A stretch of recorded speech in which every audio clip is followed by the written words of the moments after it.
E aí, pessoal dos terceiros anos, inicialmente eu quero dizer a vocês que eu espero que todos estejam bem, né? Seus parentes, seus familiares. Estamos passando por um momento muito difícil, né? Devido à Covid-19, devido ao coronavírus. Aqui em Fortaleza já são muitos infectados, né? Já são muitos doentes. E temos já uma quantidade enorme de óbitos, né? Então, quero ressaltar a importância de mantermos o isolamento social, né? Para a gente evitar aí catástrofes, né? É uma catástrofe familiar, onde a gente tem parentes, né? Ou amigos, vizinhos doentes devido à Covid-19, certo? Então vamos tomar todos os cuidados possíveis, né? Temos toda essa informação aí na televisão, na internet, certo? Infelizmente a gente tem que ser extremo com os cuidados a serem tomados, né? Para evitar essa doença maldita, né? Digamos assim. Bom, pessoal, voltando aqui para a nossa atividade, faremos agora a correção da atividade física. Essa atividade foi enviada na terceira semana do mês de maio, certo? Ela tem como tema a termologia, certo? Termodinâmica é um assunto que vocês devem ter estudado no segundo ano e é um assunto bastante importante em relação ao Enem, certo? Existem muitas dúvidas, né, em relação à aplicação do Enem esse ano. Muitas pessoas são a favor, outras não, certo? De qualquer forma, tendo ou não o Enem, quem puder aproveite aí para se preparar, assistam os vídeos com as explicações dos professores, certo? E não percam tempo, né? Se o Enem for adiado, então você teve esse tempo a mais para se preparar, certo? Dependendo da situação, claro. Vamos lá. A termologia, como eu tinha dito antes, é um assunto do segundo ano, geralmente estudado no segundo ano. Não é que ele seja especificamente para ser estudado no segundo ano, certo? Mas geralmente ele é estudado no ensino médio durante o segundo ano. Então é aquela parte que a gente estuda os fenômenos físicos relacionados à temperatura, os fenômenos térmicos, né? A temperatura, o calor e os efeitos decorrentes desses fenômenos. Vamos aqui para as questões. A primeira questão dizia o seguinte: sobre a temperatura pode-se afirmar. Então, temos os itens aí. É a energia que se transmite de um corpo para o outro em virtude de uma diferença de temperatura. B. É uma grandeza associada ao grau de agitação das partículas que compõem um corpo. Quanto mais agitadas as partículas de um corpo, menor sua temperatura. C. A energia térmica em trânsito. D. É uma forma de calor. E o item E. É uma grandeza associada ao grau de agitação das partículas que compõem um corpo. Quanto mais agitadas as partículas de um corpo, maior será a sua temperatura. Bom, pessoal, se vocês não estão lembrados desse conteúdo, né, sabemos que todas as substâncias, todos os corpos físicos, tudo que existe no nosso mundo, são formados de moléculas, né? Então, essas moléculas, apesar da gente não ver a olho nu, se a gente analisar da perspectiva do microscópio, as moléculas elas estão se movendo, elas têm um movimento de agitação, uma vibração, certo? Por exemplo, se a gente um copo com água, certo? A temperatura ambiente de aproximadamente 25 graus Celsius. Do ponto de vista microscópico, ali existem milhares de moléculas de H2O. Né? Vocês devem ter visto na química que a molécula da água é o H2O. E essas moléculas, elas não estão paradas, não. Elas têm um movimento, elas estão vibrando, elas estão agitando. Né? Se elas estão agitando, se elas estão se movendo, a gente diz que tem uma energia cinética das moléculas. E a temperatura, ela é justamente isso. Ela é a energia cinética média das moléculas de um corpo ou substância, certo? Em outras palavras, a gente pode definir temperatura como sendo o grau ou a medida da agitação dessas moléculas, do movimento dessas moléculas, certo? Quanto mais agitadas estiverem as moléculas de uma substância, maior será a sua temperatura. E quanto menos agitadas, menor a temperatura. Vamos pensar aqui na água nos 3 estados físicos conhecidos. O sólido, que é quando a água está em gelo, na forma de gelo. Na forma de gelo, a água as moléculas estão bem próximas umas das outras e a agitação está bem pequena, porque são temperaturas baixas, né? Menos de 0 graus Celsius. Já a água na forma líquida, da forma que a gente ingere, a gente bebe a água, né? Ela está ali a temperatura ambiente, digamos, a 25 graus Celsius. As moléculas já estão um pouquinho mais soltas e estão agitando um pouquinho mais. E quando ela está na forma de vapor ou gás, as moléculas já estão bem dispersas, elas se espalham no ambiente. E elas têm uma grande agitação, uma grande energia cinética, né? Então ela tem uma temperatura maior. Para vocês aprofundarem mais os conhecimentos sobre a temperatura e a pressão, eu sugiro que vocês vejam a explicação da questão 98 do Enem 2018, que eu fiz, né? Essa explicação está lá no grupo dos terceiros anos, no Facebook. Eu fiz um videozinho, tem uma animação mostrando bem detalhadamente essa questão da temperatura, da energia cinética, do movimento das moléculas, certo? Então, portanto, voltando aqui para a questão, qual seria a resposta da nossa questão? Seria o item E, né? Então, a temperatura é uma grandeza associada à agitação das partículas, das moléculas, certo? E quanto mais agitado tiver essas partículas, maior será a sua temperatura, certo? Vamos à segunda questão agora. Bom, a segunda questão diz o seguinte: é muito comum encostarmos a mão na maçaneta de uma porta e termos a sensação de que ela está mais fria que o ambiente. Um fato semelhante pode ser observado se colocarmos uma faca metálica com um cabo de madeira dentro de um resfriador, uma geladeira.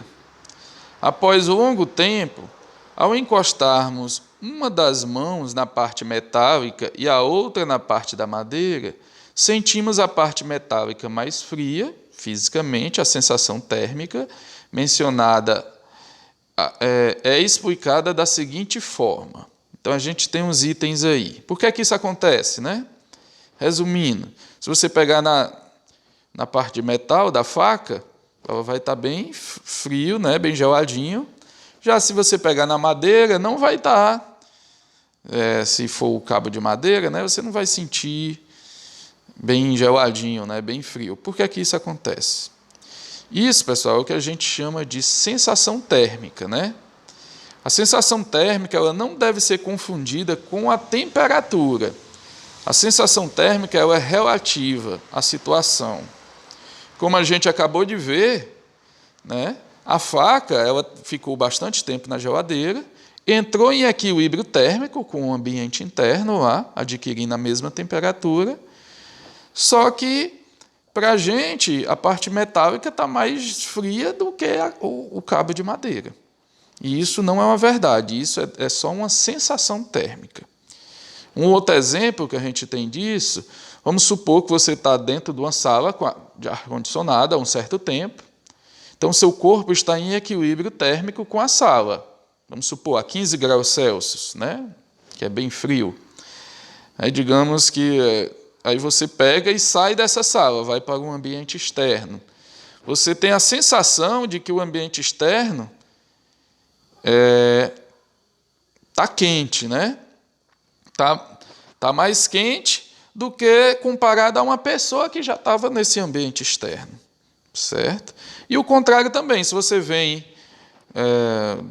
do ambiente a, digamos, um dia a 30 graus, né? Um dia quente, e entra numa sala com ar-condicionado, você sente logo a sala muito fria. Você sente como se a sala tivesse mais fria do que uma pessoa que já estava dentro dessa sala está sentindo, porque ela já estava em equilíbrio térmico com a sala. Então, isso é o que a gente chama de sensação térmica. Bom, e por que acontece isso no caso da faca? Eu trouxe aqui uma tabela com o calor específico das substâncias. O que significa esse calor específico das substâncias?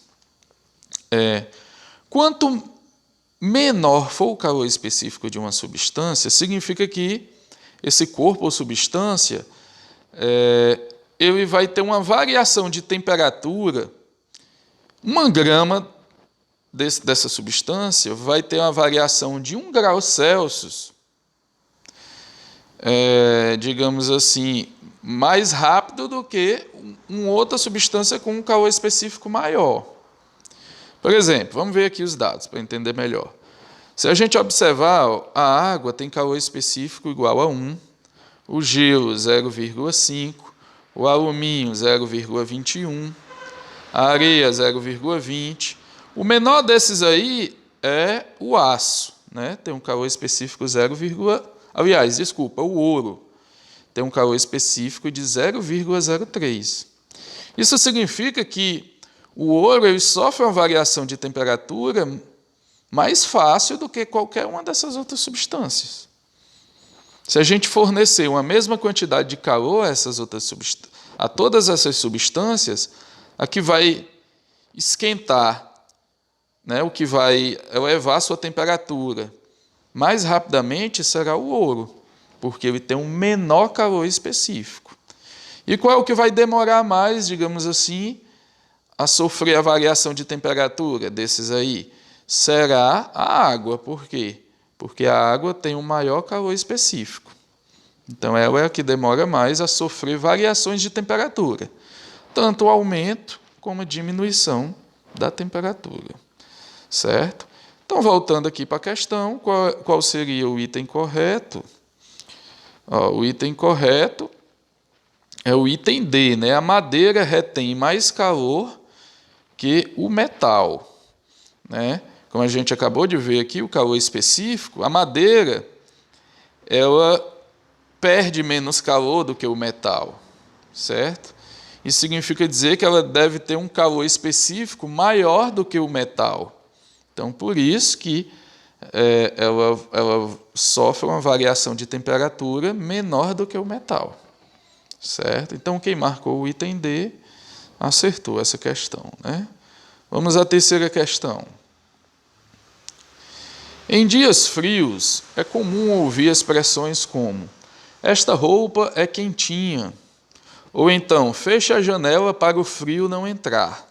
A gente usa muito isso no cotidiano, né? As expressões do senso comum utilizadas estão em desacordo com o conceito de calor da termodinâmica. A roupa não é quentinha, muito menos o frio entra pela janela. A utilização das expressões roupa é quentinha e para o frio não entrar é inadequada, pois... Bom, pessoal, a ideia é o seguinte. Vamos ver aqui o seguinte. Eu trouxe aqui uma situação aqui. Vamos supor que você tem uma panela aqui, você acabou de cozinhar aqui um arroz, né, um feijão nessa panela e ela está bem quente, né, está uma temperatura elevada. Se você já desligou o fogão, o fogo, e deixou lá no fogão. O que é que vai acontecer com o tempo? Com o tempo, a panela, né, o conjunto, panela, alimento e tudo, vai perder, ela vai diminuir sua temperatura, né? Ela vai esfriar, como a gente diz. Ela vai resfriar até ela atingir o equilíbrio térmico com o ambiente, certo?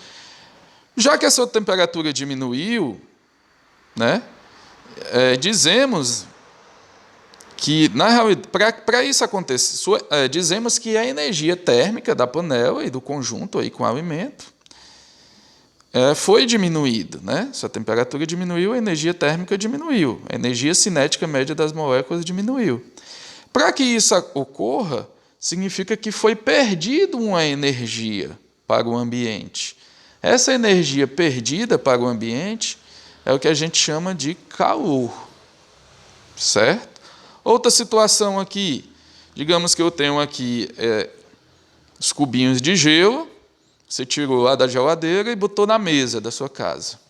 O que é que acontece? O gelo vai derreter, né, totalmente. Se ele derrete, significa que a sua temperatura aumenta, né? A temperatura aumentou.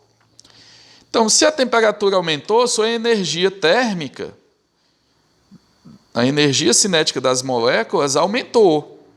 Para a sua energia aumentar, significa que ele ganhou energia do ambiente. Então, nesse caso, essa energia que ele recebe do ambiente, ele recebe na forma de calor. Essa energia transferida do ambiente para o gelo é chamada de calor. Então, esse é o conceito de calor. Calor é a energia térmica que se transfere entre corpos de diferentes temperaturas. Vejamos aqui o seguinte, esse esquema. Eu tenho um corpo aqui, esse corpo azul, com certa temperatura, maior do que esse corpo verde. E você coloca num sistema fechado, num ambiente fechado. Uma térmica, digamos assim. O que é que vai acontecer com o tempo? Com o tempo, esse corpo de maior temperatura vai ter sua temperatura diminuída e o corpo de menor temperatura, sua temperatura vai aumentar até eles atingirem uma temperatura média, certo? Uma temperatura de equilíbrio. Eles vão atingir o equilíbrio térmico. Para isso acontecer, significa que o corpo de maior temperatura, o corpo azul, cedeu energia para o corpo verde, de menor temperatura. Essa energia é chamada de calor. É a energia que se transfere entre os corpos, né? Na realidade, o calor é transferido do corpo de maior temperatura para o de menor temperatura, até atingir o equilíbrio térmico. Depois do equilíbrio térmico, cessa o calor, não tem mais transferência de calor, certo? Portanto, qual vai ser o item correto da questão, né? Bom, vamos ver o item A diz, a roupa absorve a temperatura. Falso, né? A temperatura ela não é absorvida. A temperatura, como a gente viu, é a medida da agitação das moléculas. B, a roupa não fornece calor por ser um isolante térmico. E o frio não entra pela janela, pois é a temperatura que sai dela. Falso, né? A temperatura não sai da janela. Certo? O que acontece é que o corpo perde calor, né? Como a gente tinha visto agora, como a gente acabou de ver. O item C, a roupa não é uma fonte de temperatura e o frio não pode entrar pela janela, pois o calor está contido na sala, logo o calor é que sai por ela. Vamos ver o item D. O calor não está contido no corpo, sendo uma forma de energia em trânsito de um corpo de maior temperatura para outro de menor temperatura. Portanto, a resposta correta é o item D. Certo? O item C não faz sentido falar em fonte de temperatura. Certo? E o calor está contido numa sala, logo o calor é que sai por ela. Também é errado. Na realidade, É errado a gente, do ponto de vista científico, do ponto de vista físico, é errado eu dizer, hoje eu estou com calor, né? Certo? Então, corpo nenhum tem calor acumulado. O calor ele só existe durante a transferência de energia entre os corpos, certo? E o item E vai estar errado porque ele diz o seguinte: o calor está contido no corpo da pessoa. Está aí o erro, acabei de falar disso. Então, o item correto é o item D. Vamos à próxima questão. Bom, a quarta e a quinta questão, né, pede para ver o esquema aqui das temperaturas, das escalas termométricas. Vocês devem ter visto no segundo ano que, basicamente, existem as três principais escalas, que é o Celsius, a escala Fahrenheit, por isso que tem um grau F, e a escala Kelvin, né? E essas escalas foram construídas basicamente no estudo das transformações físicas da água, certo? A gente tem aqui o ponto de fusão da água e o ponto aqui abaixo, ponto de fusão da água, e aqui acima o ponto de vaporização, certo? Ou ponto de ebulição. Sabemos que a água, em condições normais, ela sofre a fusão a 0 graus Celsius e sofre a vaporização a 100 graus Celsius. Mas na escala Fahrenheit, a fusão já acontece a 32 graus Fahrenheit e a 212 graus Fahrenheit ocorre a vaporização. E já na escala Kelvin, que é considerada a escala absoluta, a fusão acontece a 273 Kelvin e a vaporização acontece a 373 Kelvin. O Kelvin, como eu disse, é considerado a escala absoluta porque ele não admite valores negativos, certo? Ela só existe do 0 Kelvin para cima.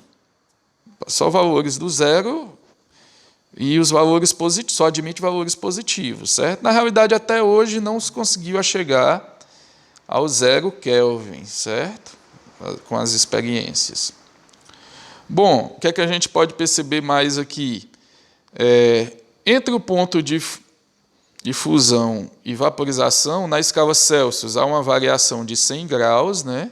Na escala Fahrenheit já há uma variação de 180 graus, de 32 até 212 temos 180. Se você pegar 212 menos 32, dá 180.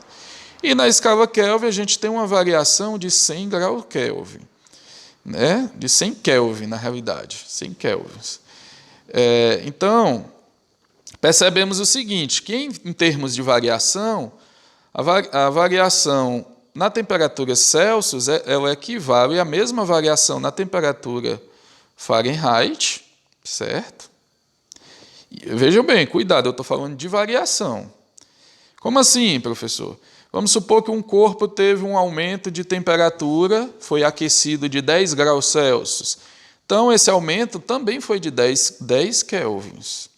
Mas na escala Fahrenheit, como é 180, né, cada 1 grau Celsius de variação, ou a cada 1 Kelvin de variação, vai haver a variação de 1,8 graus Fahrenheit, né? Já que do ponto de fusão ao ponto de vaporização são 180 intervalos. Bom, vocês devem ter estudado também essa equaçãozinha aqui de transformação das temperaturas, certo? A gente tem aqui a parte do Celsius, a parte do meio é a do Fahrenheit e a parte aqui da direita é o Kelvin, né? Isso aqui é uma forma da gente visualizar essa equação, né? Relacionar as escalas. Temperatura em Celsius sobre 5 é igual a temperatura em Fahrenheit menos 32 sobre 9, que é igual a temperatura em Kelvin menos 273 sobre 5. Então, para a gente fazer essa transformação, né, a conversão das escalas, a gente pode utilizar essa equaçãozinha aqui. Vamos para as questões. A questão 4 diz o seguinte: a temperatura de 25 graus Celsius, indicada na figura, em Kelvin equivale. Pessoal, tem várias formas da gente fazer. Eu vou fazer aqui da forma lógica, aqui pelo raciocínio. O 25 está bem aqui na figura, né?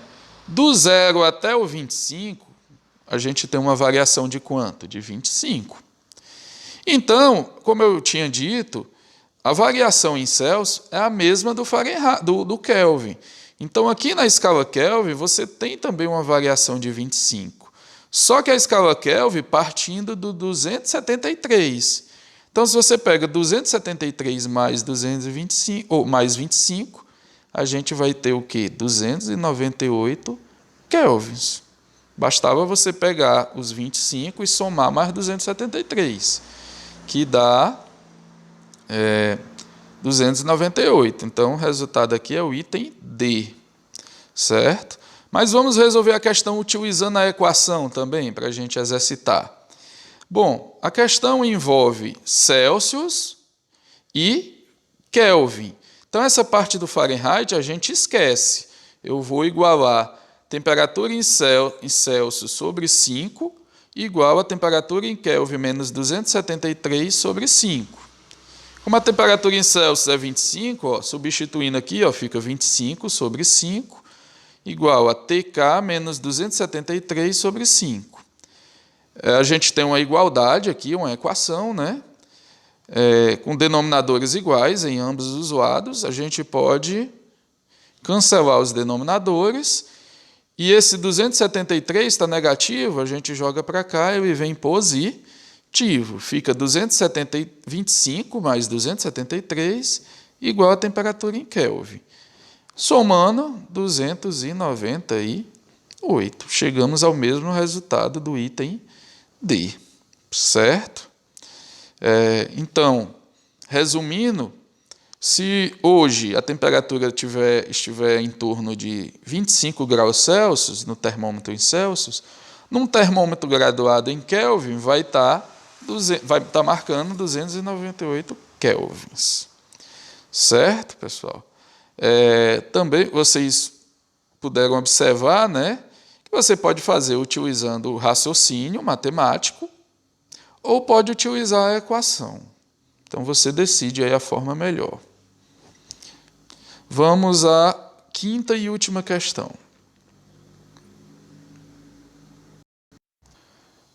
Bom, a questão diz o seguinte: Luca não foi a primeira forma de vida que surgiu no planeta, mas aquela a partir da qual se desenvolveram os organismos que hoje conhecemos. O nome vem da sigla em inglês, Last Universal Common Ancestor, que se traduz como último ancestral comum universal, e vem de um conceito que aparecia já na teoria da evolução de Darwin. Vocês devem ter estudado, né, a teoria da seleção natural de Darwin, né, lá na biologia. Então a gente tem a figurinha aí. Aqui está aqui o Luca, né, esse micro-organismo, e aí ele foi se desenvolvendo, né, em todos os organismos que conhecemos vivos, né, todos os seres vivos. Continuando.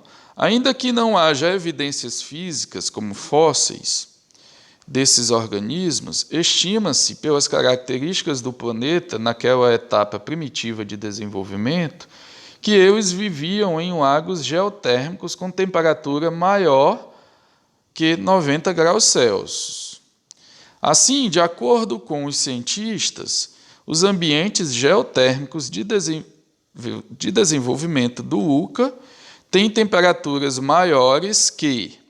Então, está aqui os itens: 400 Fahrenheit, 350 graus Fahrenheit, 300 graus Fahrenheit, 250 graus Fahrenheit e 190 graus Fahrenheit.